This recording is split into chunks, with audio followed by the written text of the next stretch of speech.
اللہ صلی اللہ علیہ وسلم نے فرمایا ممن خلق ترضون دینہ وخلقہ فزوجوہ الا ان تکون فتنۃ فی الارض وفساد عریض، جس سے تم محبت کرتے ہو، اس کا اخلاق تمہیں پسند ہو اور اس کا دین تمہیں پسند ہو تو تم عزت کے ساتھ اس سے نکاح کرو۔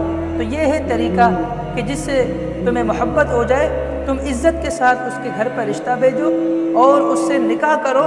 تو یہ ہے طریقہ محبت کے اظہار کا۔ یہ طریقہ نہیں ہے کہ آپ ویلنٹائن ڈے کے نام پر بے حیائی پھیلائیں اور چند لمحات اس کے ساتھ تنہائی کے گزاریں، اسے سر عام رسوا کریں، اس کے اور اس کے گھر والوں کی عزت کا جنازہ نکالیں۔ رسول اللہ صلی اللہ علیہ وسلم نے عورتوں کے ساتھ تنہائی اختیار کرنے سے منع فرمایا۔ آپ علیہ الصلوۃ والسلام نے فرمایا ایاکم والدخول علی النساء، فرمایا کہ تم عورتوں میں داخل ہونے سے گریز کرو۔ ایک صحابی نے پوچھا یا رسول اللہ افرائیت الحم، دیور کے بارے میں کیا خیال ہے؟ آپ علیہ الصلوۃ والسلام نے فرمایا الحم الموت، دیور تو موت ہے۔